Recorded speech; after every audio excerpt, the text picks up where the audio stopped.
제인 에어, 샬롯 브론테.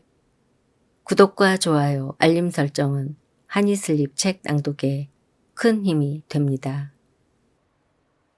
골짜기와 하늘이 빙글빙글 돌았다. 언덕들이 들썩거렸다. 마치 하늘의 부름을 받은 것 같았다. 마치 환영 속의 전령이 마케도니아의 전령처럼 건너와서 우리를 도와주십시오 라고 말하는 것 같았다. 그러나 나는 사도가 아니었고 그 전령을 볼 수도 없었다. 나는 그의 부름을 받을 수 없었다. 아, 세인트 존! 내가 소리쳤다. 나를 용서해줘요.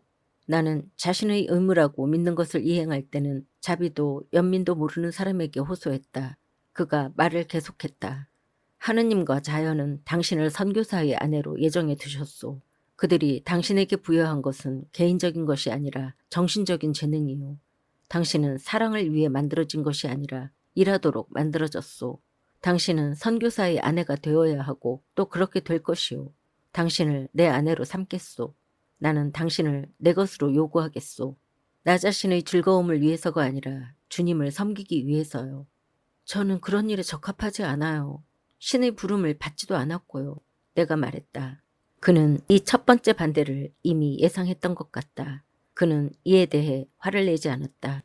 사실 그가 뒤에 있는 바위에 등을 기대고 팔짱을 낀 채 얼굴을 굳히고 있을 때 나는 그가 길고 어려운 반대를 준비하고 있으며 그 반대가 끝날 때까지, 그러나 그 반대가 끝났을 때 그가 반드시 승리를 거두어야 한다고 결심하면서 자신을 지탱해줄 인내심을 끌어모으고 있다는 것을 알았다. 겸손함은 기독교적인 덕목의 초석이요. 그가 말했다. 당신이 그 일에 적합하지 않다고 말하는 것은 옳소. 누가 그 일에 적합하겠소? 아니면 진정으로 부름을 받은 사람 중에 자기 자신이 그런 부름을 받을 만한 가치가 있다고 믿는 사람이 누가 있겠소? 예를 들어 나는 먼지와 재에 불과하오. 성 바오로와 함께 내가 죄인들 중에서 가장 큰 죄인이라는 것을 스스로 인정하오. 그러나 내가 스스로 비천함을 이렇게 인식하고 있다고 해서 주춤거리진 않소. 나는 나를 이끌어주시는 주님을 알고 있소. 주님이 위대한 권능을 가지고 계실 뿐만 아니라 정의롭다는 것을 알고 있소. 주님은 커다란 역사를 이루도록 연약한 도구를 선택하셨지만 무한한 섭리를 통해 수단의 부족한 점을 끝까지 채워주실 것이요. 나처럼 생각해요, 제인. 나처럼 믿어요. 내 말은 영원한 바위의 기대라는 것이요. 당신의 무거운 인간적인 약점을 그것이 대신 짊어져 주리라는 걸 의심하지 마시오. 저는 선교사의 생활을 이해하지 못해요. 선교사 일에 대해 공부한 적도 없고요. 그 점에 있어서는 비록 내가 보잘것없는 사람이지만 당신에게 원하는 도움을 줄 수 있소. 내가 당신에게 시간대별로 해야 할 일을 정해주겠소. 항상 당신 곁을 지켜주겠소. 매 순간 당신을 도와주겠소. 처음에는 그렇게 해주겠소. 곧 나는 당신의 능력을 알고 있소. 당신이 나 자신만큼 강하고 능숙해져서 내 도움이 필요 없게 될 것이요. 그런데 제 능력은요? 이런 일을 할 수 있는 능력이 어디에 있나요? 저는 그것을 느낄 수 없어요. 당신이 말하는 동안 제 마음속에서 말하거나 꿈틀거리는 것이 전혀 없어요. 불이 켜지는 것을, 활기가 살아나는 것을 전혀 느낄 수 없어요. 조언을 해주거나 환호하는 목소리를 전혀 느낄 수 없어요. 아, 톡을 깊은 곳에서 한 가지 두려움에 사로잡혀 있을 뿐이에요. 내가 이룰 수 없는 일을 하도록 당신에게 설득당하지 않을까 하는 두려움으로 이 순간 내 마음이 얼마나 깜깜한 토굴 같은지 보여줄 수 있다면 얼마나 좋을까요? 당신에게 해줄 답이 있소. 들어보시오. 처음 만났을 때부터 나는 줄곧 당신을 관찰해왔소. 당신을 10달 동안 내 연구의 대상으로 삼았소. 그 시간 동안 온갖 시험으로 당신을 증명해보았소. 그리고 내가 무엇을 보고 무엇을 끌어냈는지 아시오? 마을학교에서 나는 당신이 당신의 습관과 성향에 안 맞는 일을 제 시간에 올바르게 잘 해낼 수 있다는 것을 알았소. 나는 당신이 그 일을 능력껏 요령있게 할 수 있다는 것을 알았소. 당신은 학생들을 지배하면서 동시에 그들의 마음을 얻을 수 있었소. 갑자기 부자가 되었다는 소식을 들었을 때 보여준 침착함에서 나는 대마의 악을 지니지 않는 마음을 읽었소. 금전도 당신에게는 과도한 영향력을 행사하지 못하오. 재산을 4등분해서 하나만 당신이 갖고 나머지 셋은 이상적인 정의의 요구에 따라 포기할 때 보여준 그 단호하고도 신속한 태도에서 나는 희생의 열정과 흥분으로 기뻐하는 영혼을 발견했소. 내 바람에 따라 당신이 관심을 가졌던 공부를 포기하고 내가 관심을 가지고 있다는 이유로 다른 공부를 받아들인 당신의 온순함에서, 그리고 그 후 공부를 하며 유지했던 지치지 않는 근면함에서, 또 어려움에 대처해 나가던 당신의 지칠 줄 모르는 에너지와 흔들리지 않는 침착함에서 나는 내가 찾던 모든 자질들을 빠짐없이 인지했소. 제인, 당신은 유순하고 부지런하고 사심이 없고 충실하고 변함없고 용감하오. 매우 부드럽고 무척 과감하오. 더 이상 당신 자신을 불신하지 말아요. 나는 당신을 주저없이 믿을 수 있어. 인도의 학교를 관리하는 사람으로서, 인도 여성들의 조력자로서 당신의 도움이 내게는 무한한 가치가 있어. 쇠로 만든 수의가 내 몸을 죄어왔다. 설득이 천천히 확실한 걸음걸이로 다가왔다. 눈을 감고 있어도 그의 이 마지막 말이 막힌 듯 보였던 길을 비교적 분명하게 보여주었다. 그처럼 불분명하고 어찌해 볼 도리가 없을 정도로 흐트러져 보였던 내 일이 그의 이야기가 계속됨에 따라 스스로 응축되면서 그의 손길 아래 명확한 형체를 만들어내기 시작했다. 그가 대답을 기다렸다. 나는 대답하기 전에 15분 정도 생각할 시간을 달라고 요구했다. 기꺼이 그러지요. 그가 대답한 다음 일어서서 고갯길을 따라 조금 걸어 올라가서는 히스가 무성한 곳에 털썩 몸을 눕히고 그곳에 가만히 누워 있었다. 나는 그가 내게 원하는 것을 할 수 있어. 그것을 알고 있고 인정할 수밖에 없어. 나는 생각했다. 즉, 내게 목숨이 붙어 있다면 말이야. 그러나 내 목숨이 인도의 태양 아래서는 오래 연장될 것 같지 않아. 그러면 어쩌지? 그는 그런 데에 신경을 쓰지 않아. 내가 죽을 때가 되면 그는 나를 주신 하느님께 너무나 평온하고 경건하게 나를 양도하겠지. 그 점은 아주 분명해. 영국을 떠난다면 그건 내가 사랑하기는 하지만 공허한 나라를 떠나는 거야. 로체스터시가 없으니까. 설사 그가 있다 해도 그게 나하고 무슨 상관이 있겠어? 내가 할 일은 이제 그 없이 사는 거야. 나를 그와 다시 묶어줄 어떤 불가능한 상황의 변화를 기다리듯이 하루하루를 질질 끌며 사는 것만큼 터무니없고 못난 일은 없어. 물론 세인트 존이 전에 말했듯이 인생에서 잃어버린 것을 대신할 다른 관심거리를 찾아야 해. 그가 지금 내게 제안한 일이야말로 사람으로서 받아들일 수 있거나 하느님이 부여하신 일 중에서 진정으로 가장 영광스러운 일이 아니던가. 그것이야말로 산산이 조각난 애정과 부서진 희망에 의해 남겨진 빈자리를 고상한 관심과 숭고한 결과로 채울 수 있는 가장 훌륭한 일이 아니던가. 내가 네 라고 대답해야 한다고 생각해. 그럼에도 불구하고 두려움에 떨린다. 아, 세인트 존을 따르면 나 자신의 반은 버려야 해. 인도에 가면 나는 제명을 다하지 못하고 죽을 거야. 그리고 영국을 떠나 인도로 간 후 무덤에 이르기까지 그 사이를 어떻게 채울 것인가? 아, 나는 잘 알고 있어. 그것 역시 내 눈앞에 선명하게 보여. 온몸의 근육이 아플 때까지 세인트 존을 기쁘게 해주기 위해 애를 씀으로써 그의 기대 중에서 가장 고상하고 핵심적인 기대들부터 아주 사소한 기대들에 이르기까지 나는 분명히 그를 만족시키겠지. 내가 그와 함께 정말로 간다면, 그가 촉구하는 희생을 정말로 한다면 나는 완전하게 희생할 거야. 나는 모든 것을 마음이든 중추요부이든 재물 전체를 제단 위에 던질 거야. 그래도 그는 나를 절대 사랑하지 않겠지. 그러나 나를 인정은 해줄 거야. 나는 그가 아직 보지 못한 에너지를 보여줄 것이며 그가 생각하지도 못했던 수완을 보여줄 거야. 그래, 나는 그 못지않을 만큼 열심히 그와 마찬가지로 거의 불평 없이 일할 수 있어. 그렇다면 그의 요구에 동의하는 것이 가능해. 그러나 한 가지, 단 한 가지 끔찍한 항목만 없다면 말이야.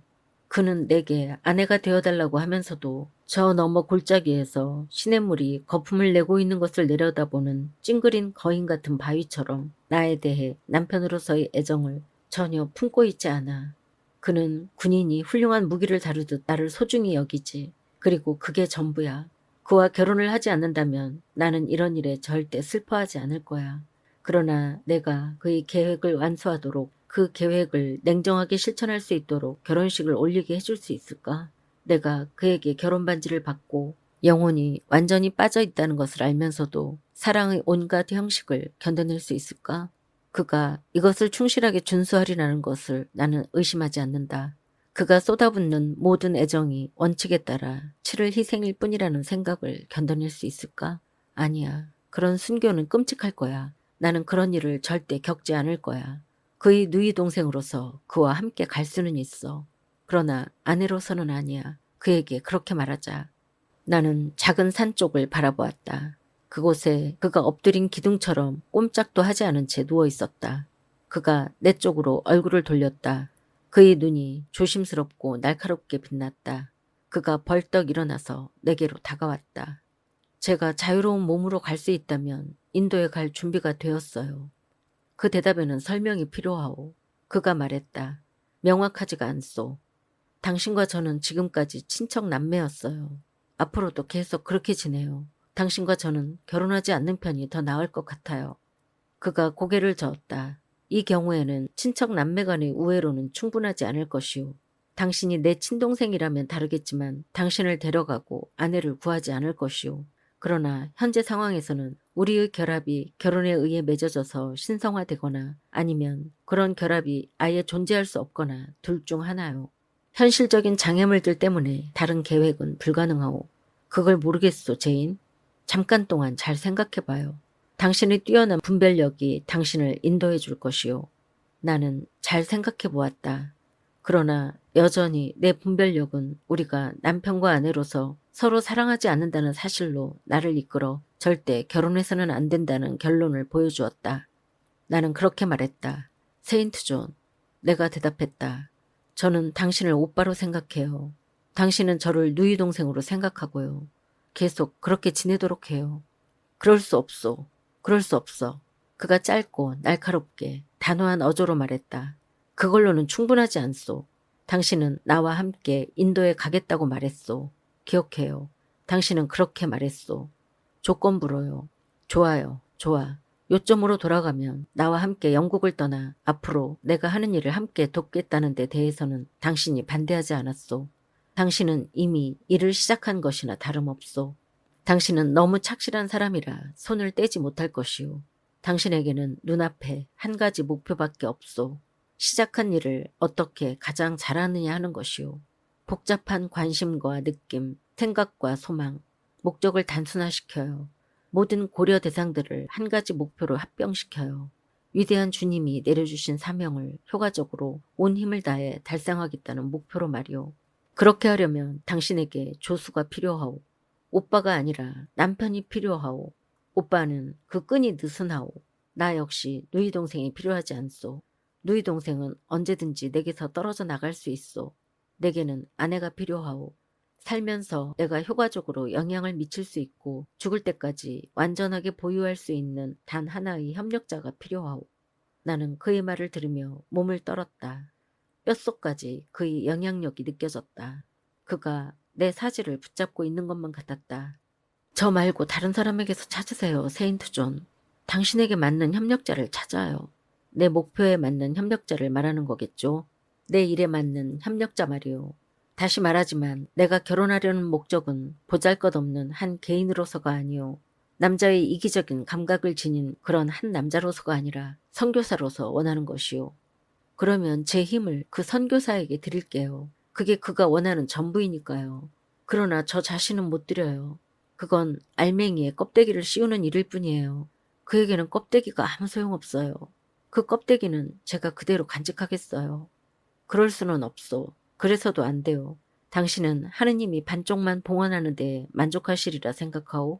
하느님이 팔다리가 없는 재물을 받아들이겠소? 내가 변호하는 것은 하느님의 정의요. 내가 당신을 끌어들이려 하는 곳은 하느님의 깃발 아래요. 나는 하느님을 대신해서 조각난 충성을 받아들일 수 없소. 온전해야 하오. 아, 그럼 제 마음을 하느님께 바칠게요. 내가 말했다. 당신은 그것을 원하지 않으니까요. 독자여, 내가 이 말을 할 때 어조뿐만 아니라 거기 수반된 감정에 그동안 억눌러 놓은 비꼬는 태도가 들어있지 않았다고 맹세하진 않겠다. 나는 세인트 존을 잘 알지 못했기 때문에 지금까지 잠자코 그를 무서워해왔다. 나는 그를 분명하게 알 수 없었기 때문에 그를 항상 경외했다. 그가 어디까지 성인이고 어디까지 인간인지 지금까지는 알 수가 없었다. 그러나 이 대화를 통해 계시가 이루어지고 있었다. 내 눈앞에서 그의 천성에 대한 분석이 진행되고 있었다. 나는 그의 약점들을 보았다. 나는 그것들을 이해했고 잘생긴 사람을 앞에 두고 히스툭 위에 앉아있는 지금 내가 나만큼 근심하는 인간의 발치에 앉아있다는 것을 깨달았다. 그의 엄격함과 독재로부터 베일이 떨어져 나갔다. 그의 마음속에서 이런 자질들을 느꼈기 때문에 나는 그가 불완전하다는 것을 알고 용기를 얻었다. 나는 나와 동등한 존재, 함께 싸울 수 있고 설사 내가 그에게서 좋은 점을 보았다 해도 반항할 수 있는 사람과 같이 있었다. 내가 마지막 말을 한 후 그는 아무 말도 하지 않았다. 나는 곧 과감하게 고개를 들고 그의 얼굴을 올려다보았다. 나를 내려다보고 있던 그의 시선이 준엄하게 놀라는 표정과 날카롭게 캐묻는 표정을 띠었다. 이 여자가 지금 빈정거리는 거야? 그것도 나한테 빈정거리다니. 그의 시선이 그렇게 말하는 것 같았다. 이게 무슨 의미지? 이것이 중대한 문제라는 걸 잊지 맙시다. 그가 곧 말했다. 그것에 대해서 가볍게 생각하거나 말하는 것은 죄가 될 수 있어. 제인, 나는 당신이 마음을 하느님께 바치겠다고 했을 때 그 말이 진심이라고 믿었소. 그것이 내가 원하는 바요. 마음을 인간에게서 떼어내 창조주께 바치기로 결정하면 지상의 창조주의 영적 왕국을 더 빨리 도래하도록 하는 일이 당신의 주된 기쁨이자 노력이 될 것이오. 그런 목적을 증진시킬 수 있는 것이라면 무엇이든 즉시 할 수 있는 각오를 하게 될 것이오. 우리가 결혼으로 육체적, 정신적 결합을 하게 되면 당신과 내 노력에 얼마나 많은 박차가 가해질지 알게 될 것이오. 그런 결합만이 인간의 운명과 목적에 영원히 부합할 수 있는 특성을 부여하오. 온갖 사소한 변덕, 갖가지 사소한 어려움과 감정의 미묘한 문제들, 단순한 개인적인 성향의 정도와 종류와 장점과 약점에 대한 모든 망설임을 넘어서면 당신은 곧 그런 결합 속으로 빨려 들어가게 될 것이오. 그럴까요? 나는 간단하게 말했다. 조화를 이루며 아름답지만 그 조용한 엄격함 때문에 이상하게 무시무시해 보이는 그의 얼굴을 바라보았다. 위험은 있지만 관대하지 못한 그의 이마를 바라보았다. 밝고 깊고 엄격하지만 결코 부드럽지 않은 그의 두 눈을 바라보았다. 그의 크고 당당한 체격을 바라보고 마음속으로 나 자신을 그의 아내로 상상해 보았다. 아, 절대 어울리지 않았다.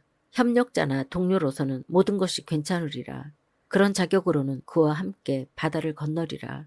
그런 직분으로는 그와 함께 동방의 태양 아래 아시아의 사막에서 일하리라. 그의 용기와 헌신과 열정을 존경하고 배우려고 애쓰리라. 그의 지배에 조용히 따르리라. 그의 멈추지 않는 열정에 조용히 미소 지으리라. 기독교인으로서의 그와 남자로서의 그를 구분하리라. 전자는 높게 평가하고 후자는 관대하게 용서하리라. 몸은 상당히 가혹한 멍에를 짊어지고 있다 해도 가슴과 마음만은 자유로우리라. 내게는 의지할 수 있는 시들지 않은 나 자신이 여전히 남아있으리라. 외로울 때 이야기를 나눌 수 있는 속박되지 않은 내 타고난 감정들이 남아있으리라. 그가 다가올 수 없고 그의 엄격함에 절대 시들지 않고 그의 신중한 용사 같은 행군에도 짓밟히지 않도록 감성이 생생하게 보호받으며 자라고 있는 온전히 내 것이 될 내 마음속의 구석자리들이 남아있으리라. 그러나 그의 아내로 그의 곁에서 항상 구속받고 억제당하면서 내 본성의 불꽃을 끊임없이 낮게 유지해놓고 안에서만 타게 해놓음으로써 갇힌 불꽃에 몸속의 내장 기관들이 차례로 연소되어도 소리 한번 지르지 못하게 된다면 도저히 참을 수 없을 것이다. 세인트 존, 여기까지 생각이 미쳤을 때 내가 소리쳤다. 왜요? 그가 차갑게 대답했다. 다시 말하지만 동료 선교사로서 함께 가는 데에는 기꺼이 동의할 수 있어도 당신의 아내로서는 아니에요. 저는 당신과 결혼해서 당신의 일부가 될 수 없어요. 당신은 내 일부가 되어야 하오. 그가 확고하게 말했다. 그렇지 않으면 약속 전체가 다 모여요. 아직 30도 안 된 남자인 내가 결혼을 하지도 않은 채 어떻게 19살 된 아가씨를 인도로 데리고 갈 수 있겠소? 어떻게 우리가 계속 함께 있으면서 때로는 단둘이서 때로는 야만족들 사이에서 결혼도 안 한 상태로 지낼 수 있겠소? 좋아요. 내가 냉랭하게 말했다. 상황이 그렇다면 제가 당신의 친동생이거나 아니면 당신처럼 남자이면서 목사인 채 하면 괜찮을 것 같은데요. 당신이 내 누이 동생이 아니라는 사실은 이미 세상 사람들이 다 알고 있소. 당신을 그렇게 소개할 수는 없소. 그렇게 했다가는 우리 모두에게 불리한 의심이 쏟아질 거요. 나머지로 말하자면 비록 당신이 남자처럼 활기찬 두뇌를 지녔다 해도 당신은 여자의 마음을 지니고 있소. 그것은 적당하지 않소. 완벽하게 잘 될 것 같은데요. 내가 약간 경멸조로 단언했다. 제가 여자의 마음을 지녔다 해도 그것은 당신이 전혀 상관할 바가 아니에요. 당신에 대해 저는 단지 동료로서의 의리와 전우로서의 솔직함과 신의, 형제에만 지니고 있어요. 원하신다면 사제에 대한 수련 수사의 존경심과 복종심을 지니고 있어요. 그 이상은 아니에요. 걱정하지 말아요. 그게 내가 원하는 바요. 그가 혼잣말로 말했다. 그게 바로 내가 원하는 것이오. 그런데 장애물들이 길을 가로막고 있어. 그것들을 잘라내야만 하오. 제인, 당신은 나와 결혼한 일을 후회하지 않게 될 것이오. 그것을 믿으시오. 우리는 반드시 결혼해야 하오. 다시 말하겠소. 다른 방법은 없소. 그리고 결혼하자마자 당신에게조차 결혼이 적절했다고 여겨질 만큼 충분한 사랑이 생길 것이오. 사랑에 대한 당신의 생각을 경멸해요. 내가 일어서서 바위에 등을 기대고 그 앞에 섰을 때 저절로 그 말이 나왔다. 당신이 제시하는 그 허울뿐인 감정을 경멸해요. 맞아요, 세인트 존. 당신이 그런 감정을 줄 때 저는 당신을 경멸해요. 그가 나를 뚫어져라 바라보면서 잘생긴 입술을 꽉 다물었다. 화가 났는지 아니면 놀랐는지 분간하기가 쉽지 않았다.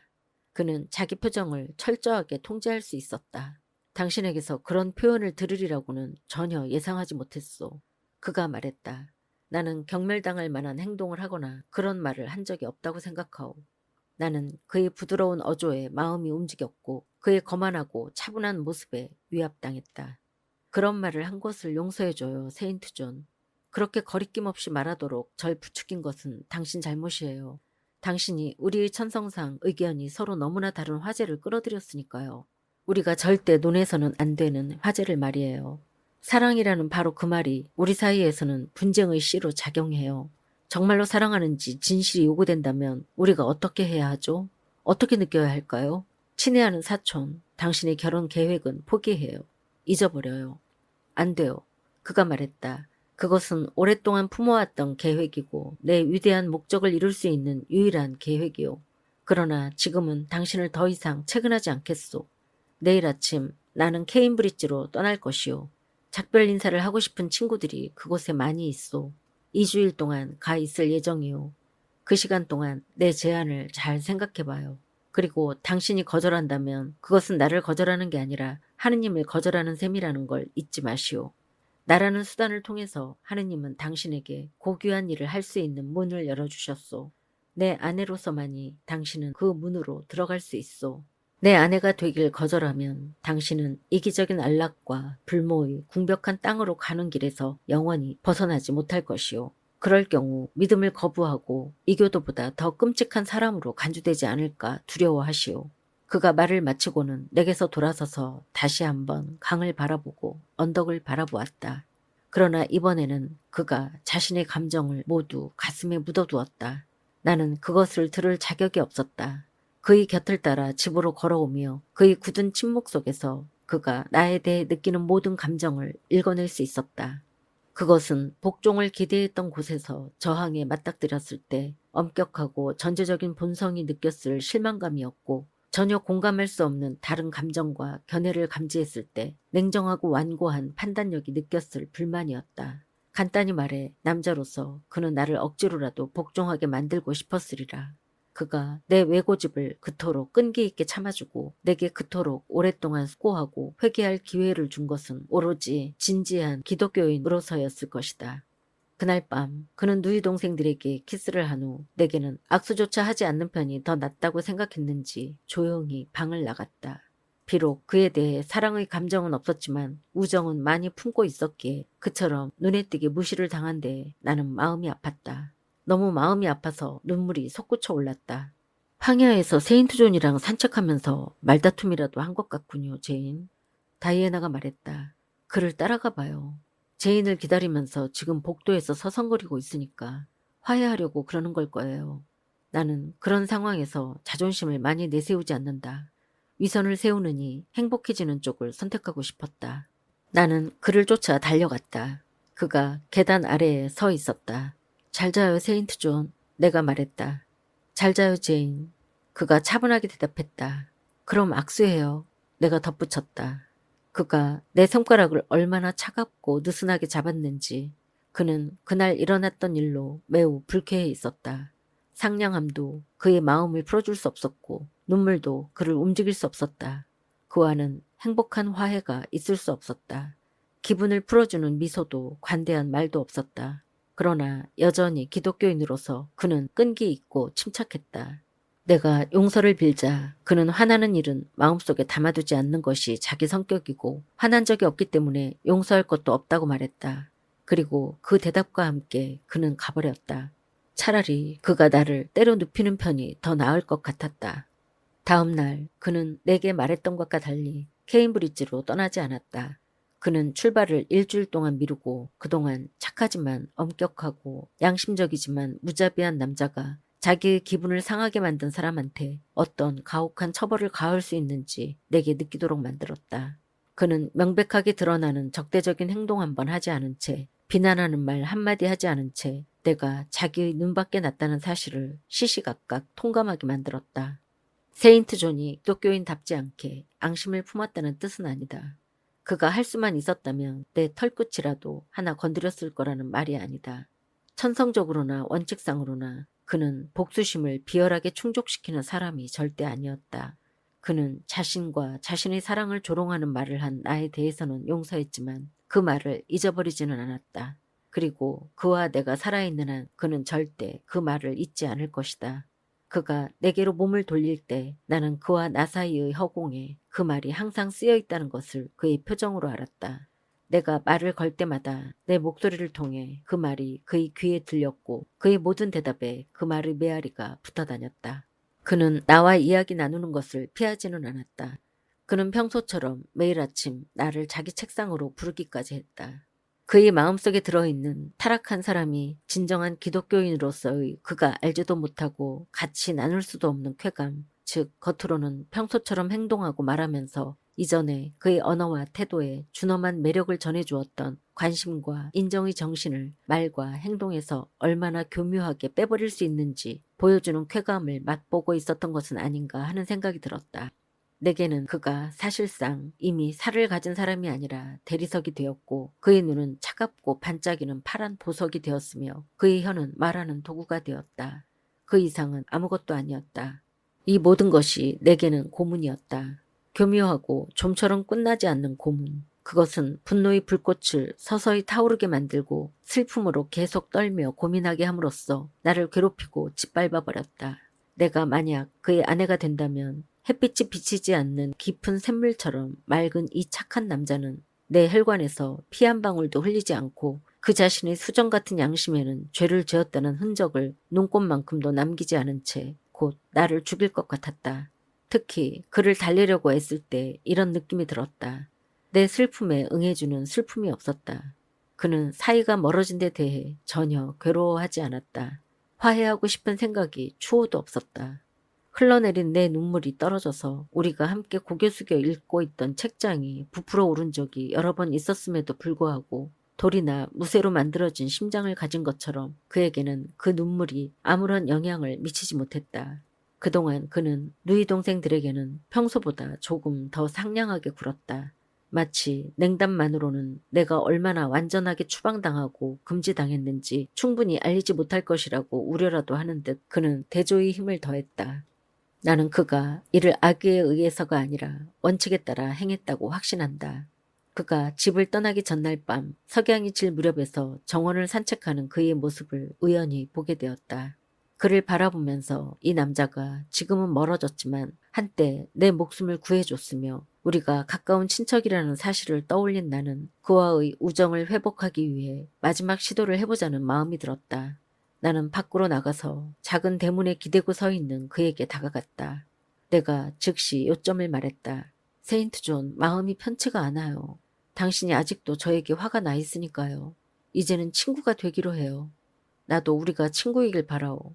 내가 다가갔을 때와 마찬가지로 막 떠오르는 달을 계속 바라보면서 그가 냉정하게 대답했다.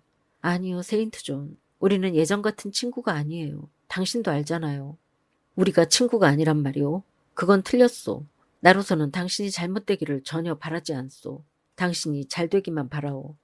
당신 말을 믿어요, 세인트 존. 다른 사람이 잘못되기를 바랄 뿐이 아니라는 걸 확신해요. 그러나 제가 당신 친척이니까 당신이 전혀 모르는 사람에게도 베푸는 그런 종류의 일반적인 박예심보다 조금 더 많은 애정을 바라도 될 것 같은데요.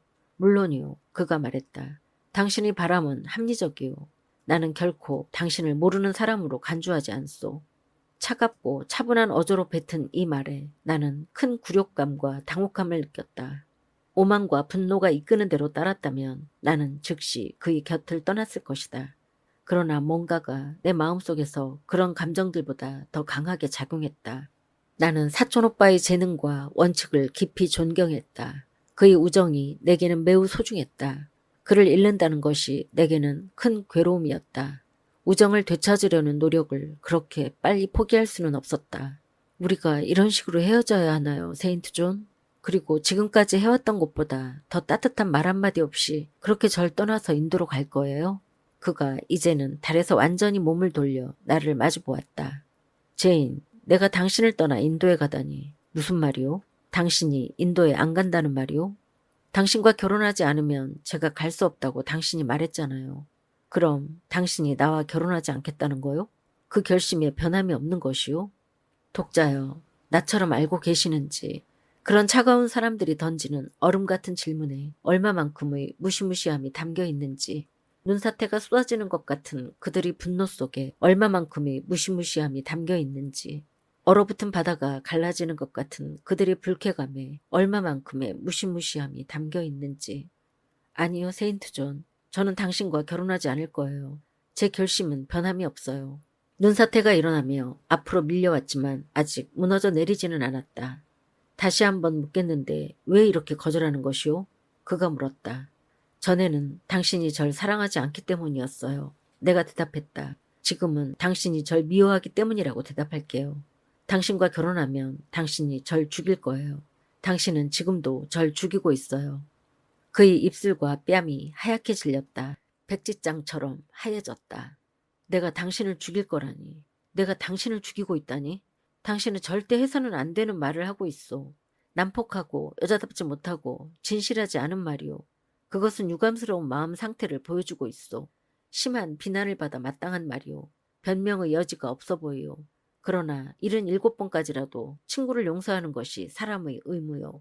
이제는 내가 이를 완전히 돌이킬 수 없는 지경으로 만들어버렸다. 이전에 나로 인해 가해졌던 상처의 흔적이 그의 마음속에서 지워지기를 진심으로 바랐지만 오히려 그 고집센 마음이 표면에 훨씬 더 깊은 인상을 새겨놓은 꼴이 되었다. 아예 각인시켜버렸다. 이제 당신이 저를 진짜로 미워하게 되겠군요. 내가 말했다. 당신을 달래려고 해봐야 소용이 없어요. 이제는 제가 당신의 영원한 적이 되었다는 것을 아니까요. 이 말이 새롭게 잘못을 더했다. 사실을 언급했기 때문에 더 끔찍한 잘못을 불러들였다. 핏기 없는 그의 입술이 일시적으로 경련을 일으키며 떨렸다. 나는 내가 강철 같은 분노를 돋우었음을 알았다. 심장이 비틀리는 것 같았다. 당신이 제 말을 완전히 오해한 거예요. 나는 즉시 그의 손을 잡고 말했다. 당신을 슬프게 하거나 고통을 주고 싶은 마음은 눈꽃만큼도 없어요. 진심이에요. 그가 매우 씁쓸하게 미소를 지었다. 너무나 단호하게 그가 내게서 손을 빼냈다. 지금 당신의 약속을 떠올려 봐요. 그런데 인도에 아예 안 가겠다. 그 말인 거요? 그가 상당히 오랫동안 말을 쉬었다가 계속했다. 아니요, 갈 거예요. 당신의 조수로요. 내가 대답했다. 매우 긴 침묵이 이어졌다. 그 사이 그의 마음속에서 천성과 품위 가운데 어떤 갈등이 벌어졌는지 나는 모른다. 단지 그의 눈에 이상한 빛이 번득였고 그의 얼굴 위로 묘한 그늘이 지나갔다. 그가 마침내 입을 열었다. 당신 나이의 독신 여성이 내 나이의 독신 남자를 따라 외국으로 나가겠다고 제안하는 것이 얼마나 말도 안 되는 일인지 전에도 말했소. 그런 계획을 다시는 언급하지 못하게 만들 작정으로 한 얘기였는데 또다시 그런 말을 하다니 유감이요. 내가 그의 말에 끼어들었다. 확실한 비난조의 말을 들으면 나는 즉시 용기가 생겼다. 양식을 따르도록 해요, 세인트 존. 당신은 지금 말도 안 되는 소리를 하고 있어요. 제 말에 놀란 척하는군요. 당신은 진짜로 놀란 게 아니에요. 당신처럼 훌륭한 마음을 지닌 분이 제 말의 의미를 모를 정도로 그렇게 둔하거나 그렇게 자만심이 강할 리가 없어요. 다시 말씀드리지만 당신이 좋다면 당신의 부목사가 되겠지만 절대 당신의 아내가 되지는 않을 거예요. 그의 얼굴이 다시 낯빛이 되었다. 그러나 전처럼 화를 완벽하게 억눌렀다. 그가 단호하지만 차분하게 대답했다. 아내가 아닌 여자 부목사는 내게 절대로 적합하지 않소. 그렇다면 당신은 나와 함께 갈 수 없을 것 같소. 그러나 당신이 진심으로 그런 제안을 한 거라면 런던에 있는 동안 결혼한 선교사에게 말해서 부인에게 조수가 필요한지 알아보겠소. 당신 자신의 재산이 있으니 전도협회의 도움이 필요 없을 것이오. 그러면 약속을 깨고 참여하기로 한 대여를 벌였다는 불명예에서 벗어날 수 있을 것이오. 독자도 알다시피 나는 정식으로 약속한 적도 없었고 약혼을 한 것도 아니었다. 이런 말은 이 경우에 너무 가혹하고 독단적이었다. 내가 대답했다. 이 경우에 불명예도 약속 위반도 버림도 없어요. 저에게는 특히 낯선 사람들과 인도에 가야 할 조금의 의무도 없어요. 당신과 함께라면 그렇게 할 수 있었을 거예요. 당신을 존경하고 믿고 누이 동생으로서 당신을 사랑하니까요. 그러나 언제 누구와 가건 그런 기후에서는 제가 오래 살지 못할 거라고 확신해요. 아, 당신 자신을 두려워하는 기로군. 그가 입꼬리를 올리며 말했다. 네, 그래요. 하느님은 목숨을 아무렇게나 내던지라고 주신 것이 아니니까요. 당신이 제게 원하는 대로 하는 것은 자살을 하는 거나 거의 다를 바 없다는 생각이 들기 시작했어요.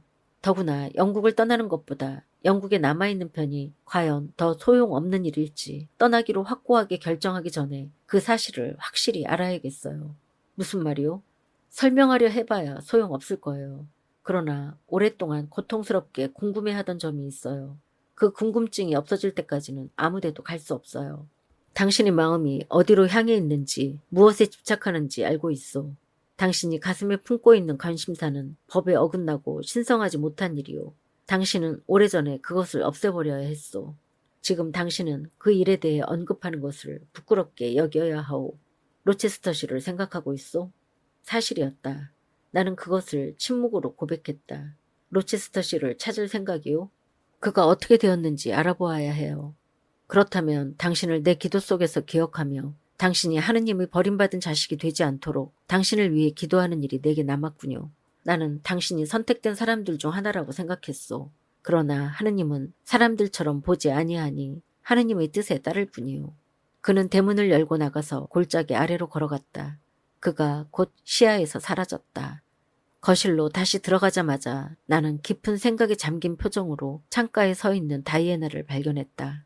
다이애나는 나보다 훨씬 키가 컸다. 그녀가 내 어깨 위에 한 손을 얹고 몸을 구부리며 내 얼굴을 찬찬히 뜯어보았다. 제인, 그녀가 말했다. 요즘 항상 초조하고 창백해 보여요. 무슨 문제가 있는 게 확실해요. 세인트 존하고 제인한테 무슨 문제가 생겼는지 말해봐요. 창문에서 방금 전에 반 시간 동안 두 사람을 바라보고 있었어요. 그렇게 지켜본 데 대해 용서해줘요. 그렇지만 나는 오랫동안 막연하게 엉뚱한 상상을 해왔어요.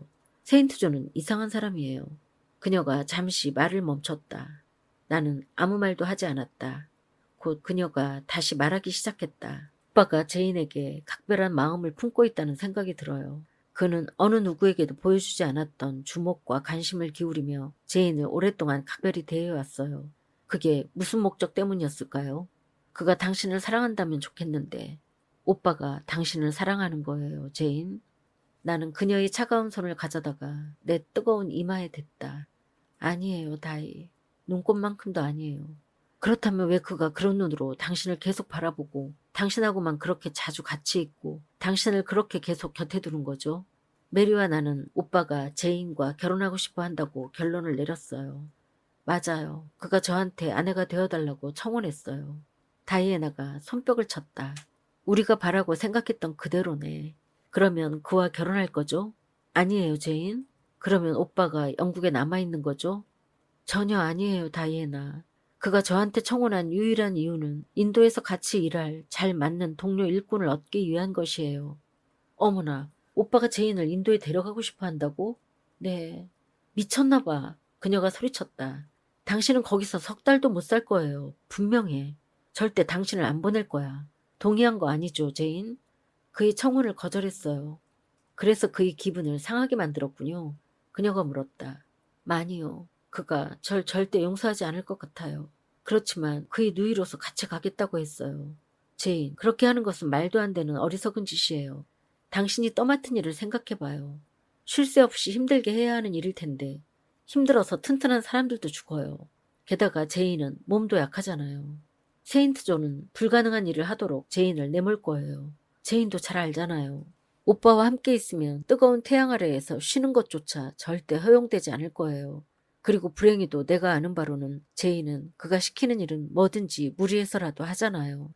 당신에게 그의 청혼을 거절할 용기가 있었다니 놀라워요. 그렇다면 그를 사랑하지 않는 거예요, 제인? 남편으로서는 아니에요. 그렇지만 오빠가 잘생겼잖아요. 그런데 저는 너무 못생겼고요. 알잖아요, 다이. 우리는 절대 안 어울려요. 못생겼다니, 제인. 당신은 콜카타의 뜨거운 햇볕에 그을리기에는 너무 착하고 예뻐요. 그녀가 다시 진지하게 자기 오빠와 함께 떠나겠다는 생각을 포기하도록 나를 설득했다. 정말로 그래야 해요. 내가 말했다. 제가 방금 전에 부목사로서 그를 도와주겠다는 제안을 다시 했더니 저더러 채신머리가 없다고 놀라움을 표시했으니까요. 그는 제가 결혼하지 않은 채 자기와 함께 가겠다고 제안하는 것이 부적절한 짓이라고 생각하는 것 같았어요.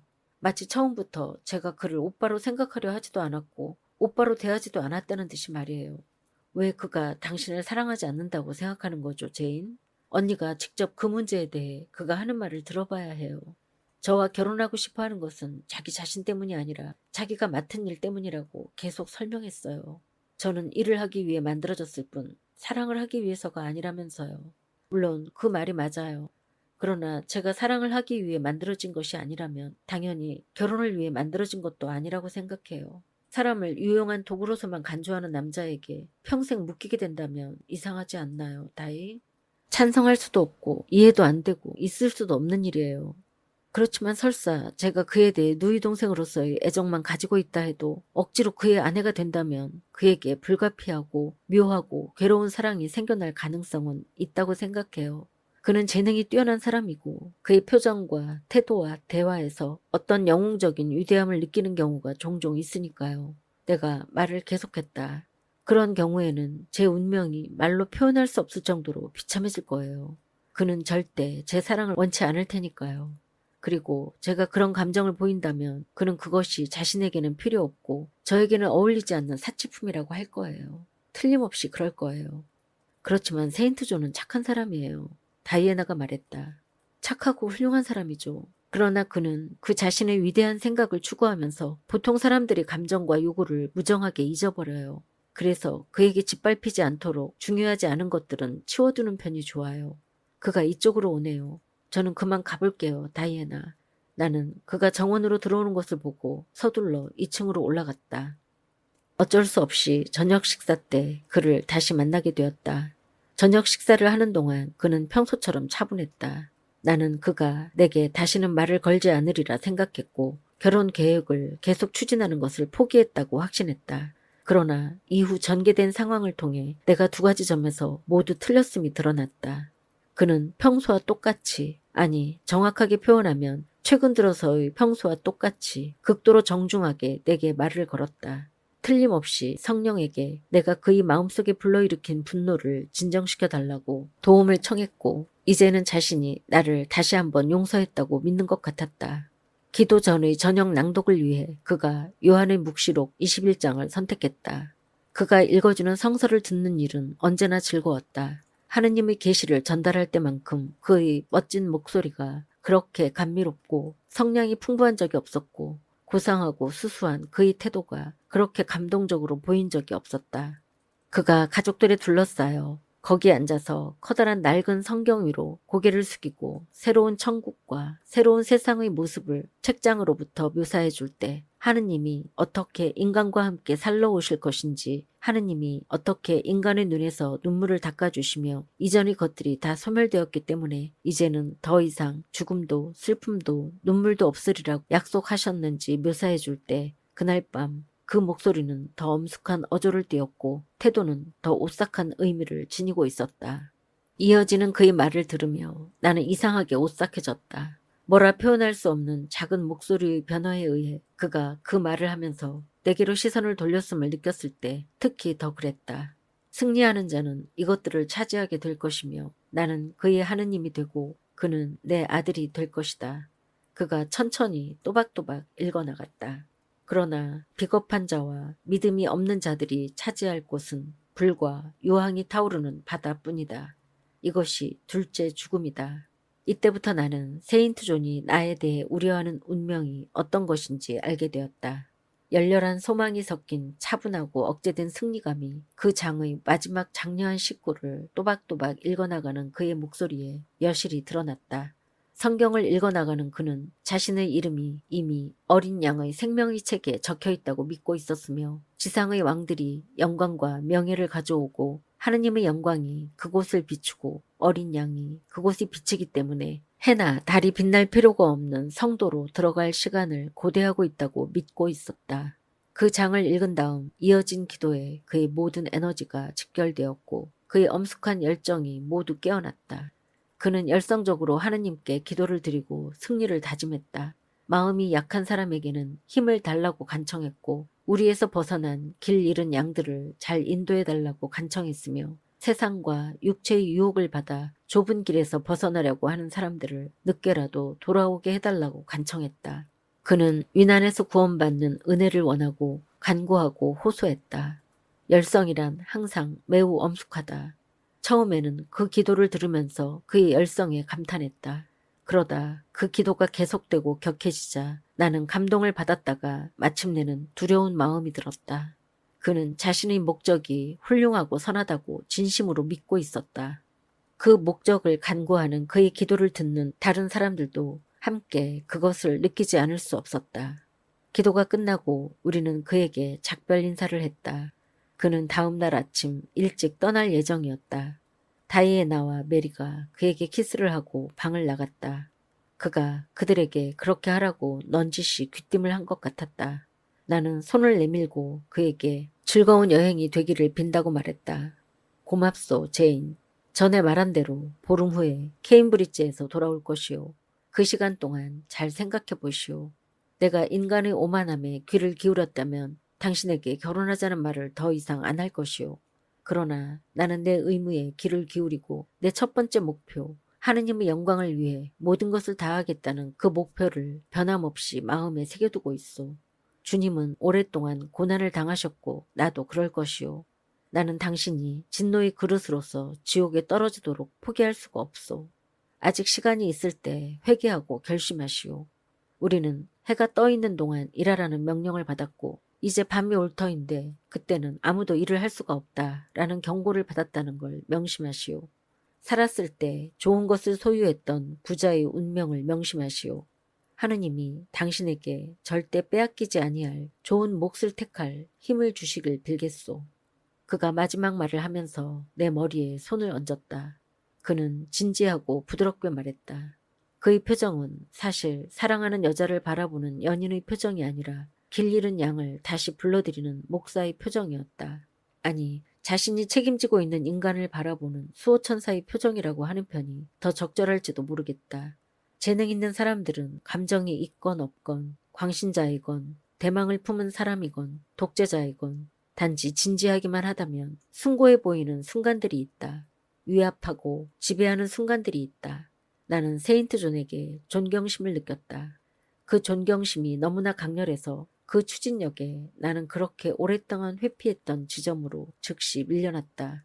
나는 그와 씨름하기를 그만두고 그의 의지의 급류를 타고 그의 존재의 만으로 들어가 그곳에서 나 자신의 존재를 잊어버리고 싶은 유혹을 느꼈다. 다른 사람에 의해 다른 방식으로 이전에 한 번 그랬던 것만큼 지금 그에게서 강한 유혹을 받고 있었다. 나는 두 번 다 바보였다. 그때 굴복했더라면 그것은 원칙의 과오였을 터이고 지금 굴복한다면 그것은 판단의 과오가 될 터이다. 조용한 시간의 매개를 통해 그의 위기를 되돌아보면서 나는 지금 이 순간 그렇게 생각한다. 그러나 그 순간에는 내 어리석음을 깨닫지 못하고 있었다. 나는 성직자의 손길 아래에서 꼼짝도 못하고 서 있었다. 내 거절은 잊혔고 두려움 또한 사라졌으며 싸울 힘은 마비되어 버렸다. 불가능이, 즉 세인트 존과의 결혼이 빠르게 가능으로 되어가고 있었다. 갑작스럽게 단번에 모든 것이 완전히 변하고 있었다. 신앙이 부르고 천사들이 손짓하고 하느님이 명령하고 하늘이 두루마리인 양 한꺼번에 말렸다. 죽음의 문이 열리면서 멀리 영겁의 세계가 보였다. 그곳에서의 평안과 지복을 위해 이곳의 모든 것을 한순간에 희생할 수 있을 것 같았다. 희미한 방이 환영으로 가득 찼다. 지금 결정할 수 있소? 선교사가 물었다. 부드러운 어조였다. 그가 나를 자기 쪽으로 부드럽게 끌어당겼다. 아, 그 부드러움이란 그것이 힘보다 얼마나 더 강력한지 나는 세인트 존의 분노에는 저항할 수 있었다. 그러나 그의 친절함에는 갈대처럼 유연해졌다. 그러나 나는 지금 굴복하면 언젠가는 이전에 반항했던 것에 대해 적지 않게 후회하리라는 걸 줄곧 알고 있었다. 그의 천성이 한 시간의 엄숙한 기도로 변하지는 않았다. 단지 고양되었을 뿐이다. 확신할 수만 있다면 결정할 수 있을 것 같아요. 내가 대답했다. 당신과 결혼하는 것이 하느님의 뜻이라는 점만 확신할 수 있다면 지금 여기서 당신과 결혼하겠다고 맹세할 수 있어요. 나중에 무슨 일이 일어나건 말이에요. 내 기도가 이루어졌군. 세인트 존이 소리쳤다. 나를 자기 것이라고 주장하기라도 하듯 그가 내 이마에 놓인 손을 더 세게 눌렀다. 거의 나를 사랑하기라도 하는 것처럼. 나는 거의라고 했다. 나는 그 차이를 알고 있었다. 사랑받는 느낌이 어떤 것인지 느껴보았기 때문이다. 그러나 그처럼 나도 이제 사랑은 문제 삼지 않고 오로지 의무에 대해서만 생각했다. 그가 팔로 나를 감쌌다. 나는 아직도 구름으로 가려져 있는 내 마음속의 희미한 환영과 싸웠다. 나는 진심으로 철저히 그리고 열렬히 옳은 일을 오로지 옳은 일만을 하고 싶었다. 제게 알려주세요. 제게 길을 알려주세요. 나는 하느님께 간구했다. 나는 그 어느 때보다 더 흥분해 있었다. 그리고 다음에 일어난 일이 흥분의 결과인지 아닌지는 독자가 판단하기 바란다. 집 전체가 고요했다. 세인트 존과 나만을 제외하고는 모두 잠자리에 들었기 때문이다. 단 하나의 촛불이 꺼져가고 있었다. 방 안에 달빛이 가득했다. 내 심장이 빠르고 격하게 뛰었다. 심장 뛰는 소리가 들렸다. 그러다 갑자기 심장을 관통해 머리부터 발끝까지 훑고 지나가는 말로 표현할 수 없는 어떤 느낌의 고동소리가 멈췄다. 전기 충격은 아니었지만 그만큼 매우 날카롭고 이상하고 놀라웠다. 마치 오감의 최대 활동이 지금까지 마비되었다가 불러일으켜져서 억지로 깨어나기라도 한 듯 그 느낌이 내 오감에 작용했다. 오감이 기대에 차서 일어났다. 살이 뼈 위에서 떨고 있는 동안 눈과 귀가 기다렸다. 무슨 소리를 들었소? 무엇이 보이오? 세인트 존이 물었다. 아무것도 보이지 않았지만 어디에선가 외치는 소리가 들려왔다. 제인! 제인! 제인! 그뿐이었다. 오 하느님 저게 뭐죠? 내가 숨을 헐떡였다. 나는 어디서 나는 소리죠? 라고 말했는지도 모른다. 그러나 그 소리가 방 안이나 집 안이나 정원에서 들린 것 같지는 않았다. 허공에서 들려온 것도 땅 밑에서 들려온 것도 머리 위에서 들려온 것도 아니었다. 나는 분명히 그 소리를 들었다. 그러나 어디에서 어느 곳으로부터 들려온 소리인지는 영원히 알 수가 없었다. 분명 그것은 사람의 목소리였다. 너무나도 귀에 익은 내가 사랑하고 잘 기억하고 있는 목소리였다. 바로 에드워드 페어팩스 로체스터의 목소리였다. 그것은 고통과 비탄에 젖은 거칠고 섬뜩하고 절박한 목소리였다. 제가 갈게요. 내가 소리쳤다. 기다려요. 제가 갈게요. 나는 문간으로 뛰어가서 복도를 살펴보았다. 그곳은 어두웠다. 나는 정원으로 달려나갔다. 그곳은 텅 비어 있었다. 어디 있어요? 내가 소리쳤다. 마시엔드 너머의 언덕들이 희미하게 대답을 보내왔다. 어디 있어요? 나는 들었다. 바람이 전나무 숲속에서 낮게 한숨을 쉬었다.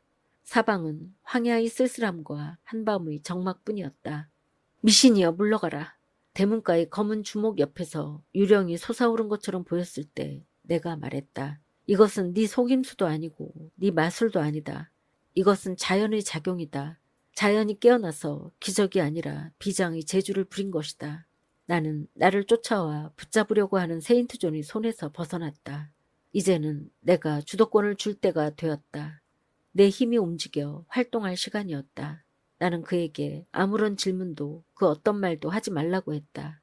그리고 그에게 가달라고 부탁했다. 나는 혼자 있어야 했고 혼자 있고 싶었다. 그가 즉시 내 말에 따랐다. 충분히 힘있게 명령을 내리면 언제나 순종이 따르는 법이다. 나는 내 방으로 올라가서 문을 닫은 다음 무릎을 꿇고 내 방식대로 기도를 드렸다. 세인트 존과는 다른 방식이었지만 나름대로 효과가 있었다. 성령 가까이 다가간 것 같았다. 그리고 내 영혼은 감사하는 마음에서 성령의 발밑에 무릎을 꿇었다. 나는 감사기도를 드리고 일어서서 결심을 하고 아무 두려움 없이 분명해진 마음으로 누워서 날이 밝기만을 기다렸다. 날이 밝았다. 나는 새벽에 일어났다. 잠깐 동안 집을 비울 것을 대비해서 방과 서랍, 옷장 안에 있는 물건들을 정리하느라 한두 시간 정도 분주했다.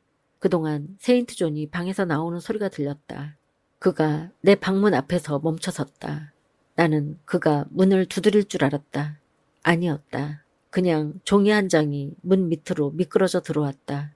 그것을 집어들자 다음과 같은 말이 적혀 있었다. 당신이 어젯밤 너무 갑자기 나를 떠났소. 조금만 더 머물러 있었다면 당신은 그리스도의 십자가와 천사의 관에 당신 손을 올려놓았을 것이오. 지금부터 2주 후에 내가 돌아왔을 때는 당신이 명확한 결정을 내려놓았길 바라오. 그동안 유혹에 빠지지 않도록 깨어 기도하여라. 마음은 간절하나 몸이 말을 듣지 않는구나 라는 말씀을 잊지 않길 바라오. 매 시간 당신을 위해 기도하겠소. 당신의 세인트 존. 내 마음은 기꺼이 옳은 일을 할 거예요. 내가 마음속으로 대답했다. 그리고 하늘의 뜻이 분명히 알려진 이상 그 뜻을 수행할 만큼 내 육체가 충분히 강하길 빌어요. 어쨌든 이 불확실함의 구름에서 빠져나올 출구를 찾고 묻고 더듬어서 확실함의 확 트인 하늘을 발견할 수 있을 만큼 충분히 강해질 거예요. 6월의 첫날이었다. 그러나 아침에는 흐리고 쌀쌀했다. 비가 창문을 빠르게 두드리고 있었다. 현관문이 열리고 세인트 존이 나가는 소리가 들렸다. 창문 밖으로 그가 정원을 지나고 있는 모습이 보였다. 그는 마차를 타기 위해 윗크로스를 향하여 안개 낀 황야위로 난 길을 걸어갔다. 몇 시간 후면 나도 당신 뒤를 이어서 그 길을 갈 거예요, 사촌. 나는 생각했다. 나도 윗크로스에서 마차를 탈 거예요. 영국을 영원히 떠나기 전에 내게도 만나보고 안부를 물어보아야 할 사람들이 있어요. 아직도 아침 식사까지는 2시간 정도가 남아 있었다. 나는 그 시간 동안 방 안을 조용히 서성이며 내 계획을 현재처럼 변화시킨 그 부름에 대해 곰곰이 생각해 보았다.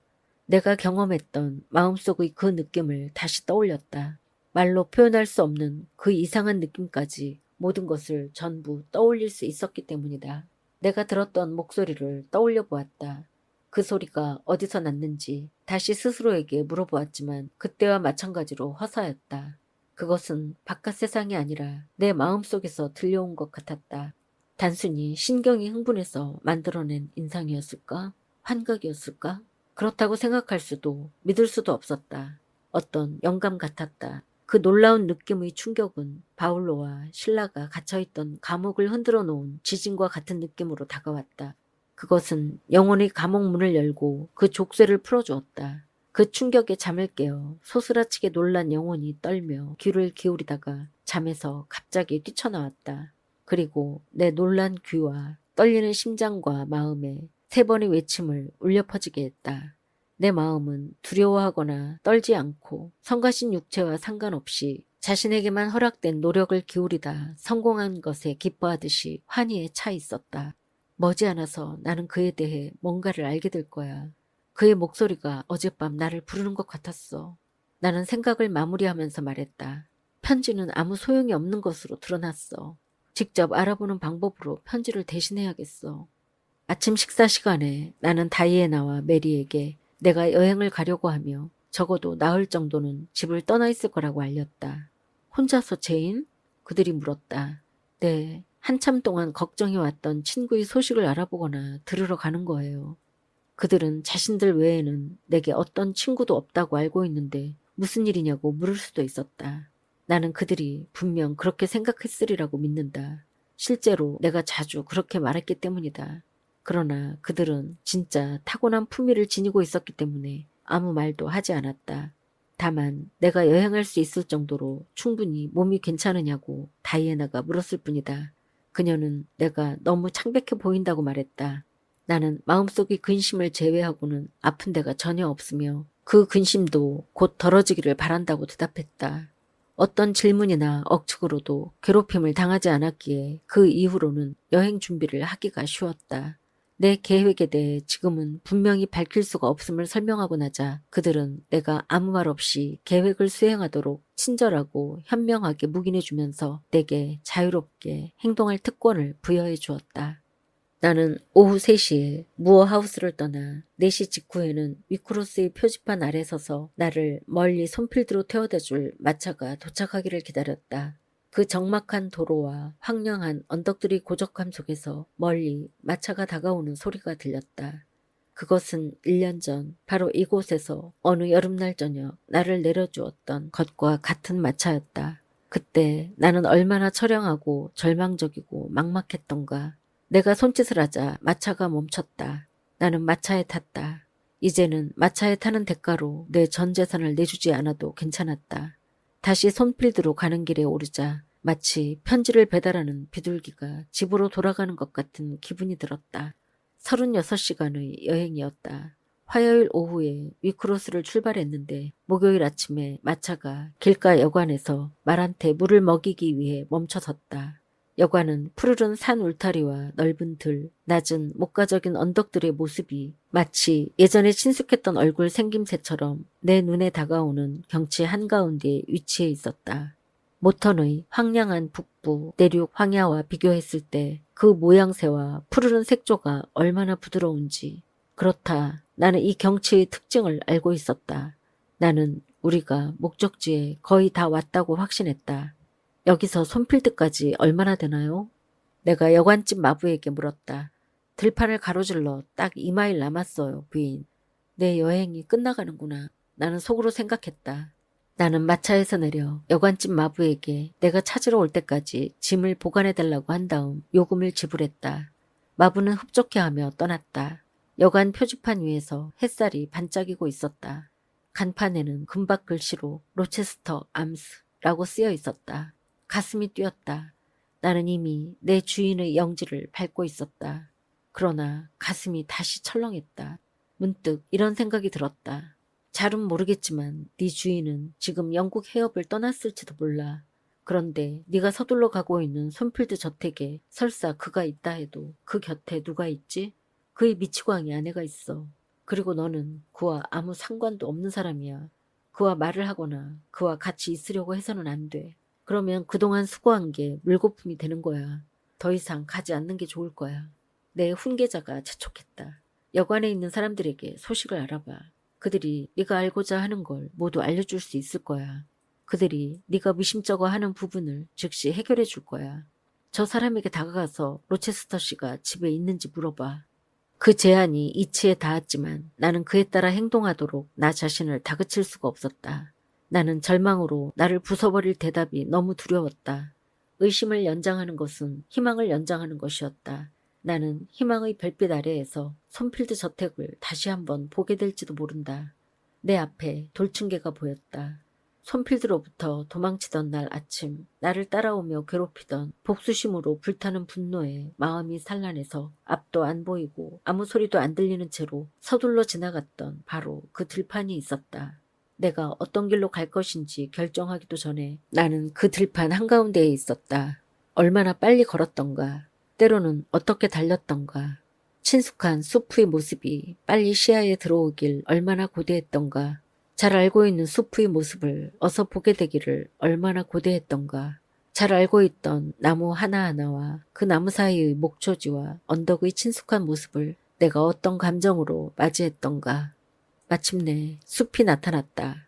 까마귀 떼가 새까맣게 밀집해 있었다. 시끄럽게 깍깍거리는 소리가 아침의 고요함을 깼다. 이상한 기쁨이 나를 고양시켰다. 나는 계속 걸음을 재촉했다. 발을 하나 더 가로질러 가자 오솔길이 이어지고 앞마당에 담이 나오고 뒤처가 나왔다. 저택은 아직도 까마귀 떼에 가려 보이지 않았다. 정면을 맨 처음 보도록 하자. 나는 결심했다. 뚜렷한 흉벽이 한꺼번에 시선을 웅장하게 사로잡고 내 주인님의 창문을 찾아낼 수 있는 정면을 말이야. 어쩌면 그가 창가에 서 있을지도 몰라. 그는 일찍 일어나니까. 어쩌면 지금 과수원이나 정면의 포장도로 위를 걷고 있을지도 몰라. 그를 볼 수만 있다면 한순간만이라도, 물론 그 경우에 내가 너무 흥분해서 그에게 달려가서는 안 되겠지. 나는 자신할 수가 없었다. 그리고 만약 그런다면 그럼 어떻단 말인가? 그럼 어떻단 말인가? 그의 시선이 내게 줄 수 있는 생기를 내가 다시 한번 더 맛본다고 해서 상처받을 사람이 누가 있을까? 나는 헛소리를 하고 있어. 어쩌면 이 순간 그는 피레네 산맥 위로 떠오르는 해를 바라보고 있거나 조석이 없는 남쪽 바다에서 해돋이를 바라보고 있을지도 몰라. 나는 과수원의 낮은 담을 따라 걸어가서 모퉁이를 돌았다. 바로 그곳에 공 모양의 돌장식을 얹어놓은 두 개의 돌기둥 사이로 목초지로 이어지는 대문이 있었다. 한 기둥 뒤로 저택의 정면 전체를 조용히 엿볼 수 있었다. 나는 혹시 벌써 창문 블라인드를 올린 침실이 있나 확인하기 위해 조심스럽게 머리를 내밀었다. 흉벽과 창문, 길쭉한 정면, 이 모든 것이 내가 숨어있는 곳에서 다 보였다. 내가 이렇게 조사를 하는 동안 내 머리 위를 날고 있던 까마귀 떼들이 나를 감시했다. 나는 까마귀들이 무슨 생각을 했을지 궁금했다. 그것들은 내가 처음에는 매우 조심스럽고 소심하다가 점차 매우 대담해지고 무모해졌다고 생각했으리라.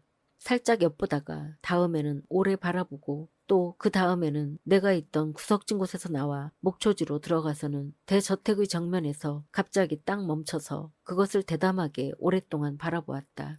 도대체 처음에는 뭐 때문에 망설이는 채 한 거야? 까마귀들이 아마 그렇게 물었을지도 모른다.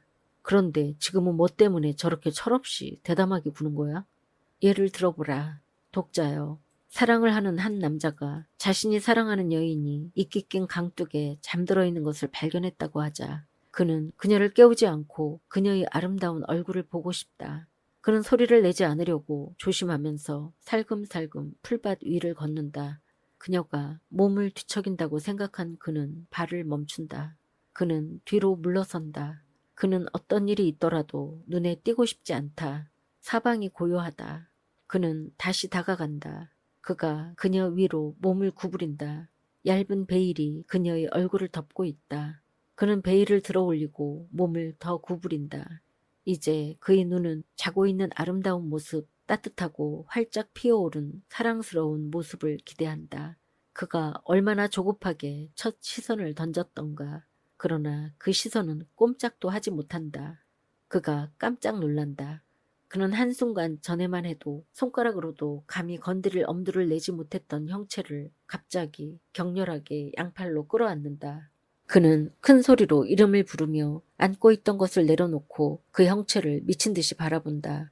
그는 그렇게 끌어안고 이름을 부르고 바라본다. 그는 더 이상 자신이 내는 소리, 자신이 움직이면서 내는 소리로 그녀의 잠을 깨울지 모른다고 우려하지 않는다. 그는 연인이 곤히 잠들어 있는 줄 알았었다. 그러나 그녀는 죽어서 돌처럼 굳어 있었다. 나는 겁을 내면서도 기뻐하며 웅장한 저택을 바라보았다. 그러나 내 눈앞에 보인 것은 시커먼 폐허였다. 사실 문기둥 뒤에 웅크릴 필요도 없었다. 침실 격자창 뒤에 사람이 일어나 앉아있을 것을 두려워하면서 창문을 바라볼 필요가 없었다. 포장도로나 자갈길 위로 걸어오는 발소리를 상상하면서 문이 열리는지 귀를 기울일 필요도 없었다. 잔디밭과 마당은 짓밟힌 채 황폐해져 있었다. 정문은 뻐끔히 열려 있었다. 내가 전에 꿈에서 본 장면처럼 정면은 뼈대만 남은 벽에 지나지 않았다. 매우 높고 금방이라도 무너질 듯 약해 보였고 창문도 없이 구멍만 뻥뻥 뚫려 있었다. 지붕도 흉벽도 굴뚝도 없었다. 모든 것이 무너져 내렸다. 그리고 죽음 같은 침묵이 주변을 감싸고 있었다. 쓸쓸한 황야처럼 고적했다. 이곳 사람들에게 보낸 편지 답장을 받지 못하는 것은 당연했다. 그것은 교회 측당에 있는 납골당에 서한을 보내는 것이나 마찬가지였다. 석재가 검게 그을린 상태로 보아 어떤 운명에 의해 저택이 무너져 내렸는지 알 수 있었다. 화재였다. 그런데 어떻게 불이 났을까? 이 재앙에 어떤 사연이 있을까? 회반죽과 대리석, 목제품 이외에 어떤 손실이 저택에 이어졌을까? 재산뿐만 아니라 인명 손실이 있지 않았을까? 그렇다면 누구의 목숨일까? 끔찍한 질문이었다. 그 대답을 해줄 사람이 여기는 아무도 없었다. 말없는 표시도 말없는 징표조차도 없었다. 산산이 부서진 담 주변과 황폐해진 내부를 돌아다니면서 나는 재앙이 최근에 일어난 것이 아니라는 증거를 모았다. 겨울 눈이 그 빈 아치 사이로 밀려들어왔고 겨울비가 텅 빈 창문들을 두드리며 휘몰아친 것 같았다. 흠뻑 젖은 쓰레기 더미 속에서 봄 식물이 자라났기 때문이다. 돌과 무너진 석가래 사이에서 여기저기 잡초가 자라고 있었다. 그런데 그렇다면 이 폐허의 불행한 주인은 지금 어디에 있을까? 어느 나라에 있는 것일까? 어떤 보호를 받고 있을까? 내 시선이 나도 모르게 대문 옆의 회색 교회 탑 쪽으로 향했다. 그가 혹시 선조인 데이머드 로체스터와 좁은 대리석 거처를 함께 쓰고 있는 것은 아닐까 하는 생각이 들었다. 이런 질문들에 대해 반드시 답이 있어야만 했다. 여관 외에는 어느 곳에서도 그 답을 찾을 수 없어서 나는 여관으로 곧 되돌아왔다. 주인이 직접 내 아침 식사를 거실로 가져왔다. 나는 그에게 문을 닫고 앉으라고 부탁했다. 그에게 물어볼 말이 있다고 했다. 그러나 그가 자리에 앉자 나는 어떻게 말문을 열어야 할지 난감했다. 가능한 대답들이 너무 무서웠다. 그러나 내가 방금 전에 보고 온 황량한 광경이 어느 정도는 불행한 이야기에 대비를 시켜주었다. 주인은 상당히 점잖아 보이는 중년의 남자였다. 물론 손필드 저택을 아시겠죠? 내가 마침내 간신히 입을 열었다. 네, 제가 예전에는 그곳에 살았습니다. 그랬어요? 내가 있을 때는 아니었다고 나는 생각했다. 그는 내가 전혀 모르는 사람이었다. 돌아가신 로체스터 씨의 집사였어요. 그가 덧붙였다. 돌아가셨다니. 나는 그동안 쭉 피하고 싶었던 타격을 있는 힘껏 얻어맞은 기분이었다. 돌아가셨다니요. 나는 숨이 막혔다. 그가 죽었어요? 다음 편에 계속됩니다.